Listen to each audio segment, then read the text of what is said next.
Dragon Ball is known for a lot of screaming, luscious golden locks of hair, epic drawn-out fights lasting multiple episodes, and incredible animation. All this was kept in check for Dragon Ball Super and then some with the introduction of the Gods of Destruction. As you can guess, these guys like to destroy. In fact, it's actually their job. And they're also gods, so yeah, you don't want to mess with them. Is there anyone who can actually stop them? Well, only a few people can, Xeno for starters, but he can erase entire universes, so he kind of beats everyone. Nevertheless, there are a few rules these Gods of Destruction follow, so let's take a moment to talk about them.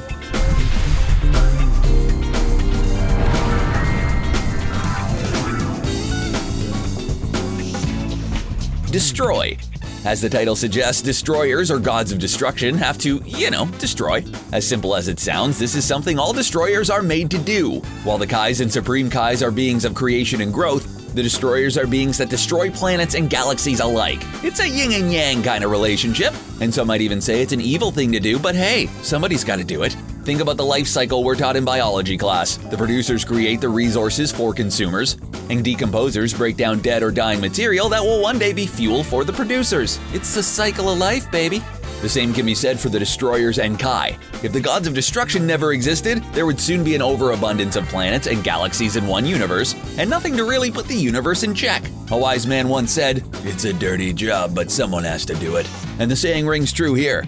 But destroying planets and the like isn't so much a dirty job, as it is a thankless and some might say evil job. While destroyers rarely do what they do out of spite, it's hard to argue when entire galaxies are being wiped out.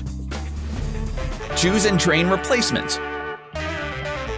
So unlike Xeno or the Supreme Kais, destroyers are made. They aren't immortal and can even be killed in battle. So as is tradition, there needs to be a replacement in the event that happens, or rather when that happens. This would also explain why the destroyers are different races as opposed to a single race like the Kais. As such, a god of destruction needs to be chosen and trained by the angels, the beings that mentor destroyers. These trainees are referred to as agents of destruction and serve under the god of destruction until they're needed to take their place. Vegeta and Goku train under Beerus and Whis in order to become stronger, but for Vegeta, he has agreed to the training in return for being made a god of destruction. For Universe 11, the Pride Troopers all serve under Belmont and are all agents of destruction, but in their universe, they only destroy evil, which is rare even among destroyers, and they're largely immoral when it comes to destroying planets. For whatever reason they choose to take on this position, agents of destruction serve their gods of destruction in order to replace them. The universe needs the balance, and they don't have the luxury of being born into their position. Power. Well, this one is a no-brainer. In order to be a god of destruction, you have to have a lot of power. Enough power to destroy a planet like it was nothing, and a galaxy as if it were a fly getting in your way. As stated before, gods of destruction are ultra-powerful. They're the most powerful beings in their respective universe, with only very few mortals who can even match them. In the Battle of the Gods, it took Goku going Super Saiyan God in order to keep pace with Beerus, and even then, he was no match for the big bad purple cat.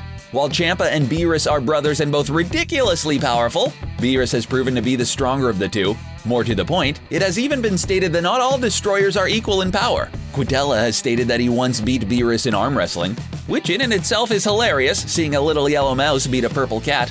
Slight differences in power aside, even the weakest god of destruction is more than 10 times as powerful as any mortal, with a few exceptions, of course. For example, Ultra Instinct Goku has the potential to match Beerus. Such immense power? Yeah, it's necessary for the job. Line 1 on their resume. Balance the Kais. As stated before, the gods of destruction are the yang to the Supreme Kai's yin. They create and make life, and destroyers take it. The cycle continues. However, it's a little more involved than that. You see, if all the Kais of a universe were to die, the gods of destruction would die too. Though this isn't common knowledge, the Kais and the gods of destruction are the very few beings who know this, and as such, are wise enough not to fight each other. However, if it came to blows, the gods of destruction would surely win. This relationship keeps the balance of the universe in check, and to an extent, keeps the cycle going without much of a problem. While they understand this, it hasn't stopped all hostilities between the two divine beings. A great example is when Beerus trapped old Kai into the Z-Sword. Outside of this, Beerus continued to belittle and mock the Kais of his universe. The other destroyers have varied relationships with their Kais. Hey, as long as he doesn't fight or kill them outright, he's fine, right? There's nothing in the laws of the universe that says he has to be nice to them. Technically, okay, but morally gray. No fighting each other. With all the power one of these gods of destruction has, there are some things they can't do with it. Well, technically they can, but it'd be a very, very bad idea. As a universal law, the gods of destruction can't fight each other in combat, or it'll destroy both universes they rule over. This is seen time and again with Beerus and Champa, two brothers who are destroyers. Like all brothers in the history of the world, they can't stand to be around each other and get on each other's nerves. Of course, they can't directly fight each other or destroy both universes, so they have to settle disputes in other ways. This is what brings about the Universe 6 tournament, where the two pick the best fighters in their universe to fight on their behalf. The two butt heads again later on, but instead of a whole tournament arc, they'd play a game of baseball. That squabble lasted a whole episode. However, gods of destruction choose to settle their differences as fine, as long as it doesn't involve direct combat. Destroyers might be pretty immoral when it comes to destruction. After all, it's their job, but destroying an entire universe is a bit of an overstep. Mentor. It takes a lot to be a destroyer. You need to blow up planets at the snap of your fingers and be able to do it hundreds, if not thousands of times a day. You don't get that kind of training on your own. What you need in order to attain that kind of power is an angel. Yes, an angel is the way to big galaxy-ending gains and swole planet-destroying physique. Even the great and powerful Beerus would be nothing but a lazy kitty had it not been for the angel, Whis. The same could be said for Champa and his angel Vados, who coincidentally is Whis' sister. In the Dragon Ball Super lore, it's the angels who mentor destroyers and are, in fact, more powerful than them. The only being above the angels are Lord Zeno himself. Because of their high status, angels are generally more remorseless and immoral than the destroyers they train, oftentimes treating destroyers as if they were children. Vados is seen always pointing out that Champa needs to keep up with his diet. In addition to training destroyers, angels can also train the agents of destruction, the subservient fighters that will one day become gods of destruction themselves. The power of destruction. What is a god of destruction without said power of destruction? Well, nothing really. The power of destruction is the end-all be-all of powers. It utterly and completely erases whatever it touches, even incorporeal beings such as ghosts and spirits. Destroyers regularly use this power when destroying planets, or will often use it on a criminal Kai. This power can be converted into energy as well, much like Ki, and is called energy of destruction. This force can be used both as an attack and for defense. Beerus demonstrates this power by turning an egg into dust simply by touching it. With this energy, they can destroy or erase anything just like regular power, and visually, a dark purple aura will surround a destroyer. They can then manifest the aura back into a sphere to use as an attack and vice versa. What's unique about this power is that it can be bestowed to mortals by destroyers. A few non-destroyer characters have handled this energy, such as Frieza and Goku. It doesn't matter who's wielding this awesome power. It means instant and assured death for whoever and whatever it touches. Power levels mean nothing if one of those nasty spheres touches you. Anger. One thing about divine beings is that they tend to be pretty stuck up.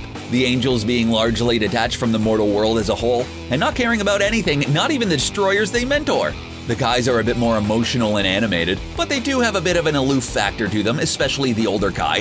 However, the gods of destruction seem to be more inclined to rage, strong emotions, and in fact, act like actual people more than other divine beings. As such, gods of destruction can get angry, very angry indeed. We've seen this a few times with Beerus. He's perhaps as fickle as an actual cat and will fly off the handle for next to no reason.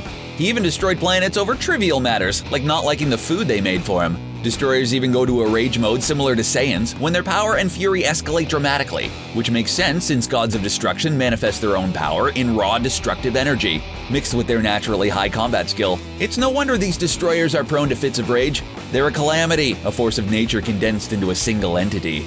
You best get out their way. Mind your own business. While we discussed how gods of destruction can get angry when they don't get their way, the truth of the matter is that they can be just as aloof and uncaring at the other divine beings. By and large, gods of destruction will stay out of the mortal affairs unless it directly benefits them. It has been revealed that Beerus knew about Frieza's conquest of the universe and did nothing to stop him, while the purple and white madman conquered and killed across the galaxy. Even if a god of destruction were to befriend a mortal like Beerus does, they're under no obligation to assist them and will refrain from doing so out of principle. This is also to their benefit, since the destroyer's main job is to destroy to cultivate growth in the universe. But he has allowed Whis to step in and assist. The prime example is when Whis stops Frieza from destroying the Earth. This was to make Goku learn from his mistakes. There are ways Beerus helps indirectly, mostly by providing information.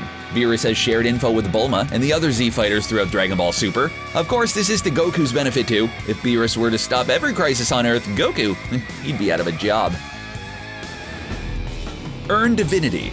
Beings like the Kais, the angels, and even Lord Zeno are a race of divine beings that reign above all others and control the multiverse. Destroyers play an integral role and help cultivate growth in the universe by destroying. It's a job very few can do, and even fewer get to do it for very long. As such, destroyers aren't immortal. While they can live long lives, they will eventually need to be replaced. As we have touched upon, destroyers and angels will seek out powerful individuals to train and mentor, so they can one day be destroyers themselves.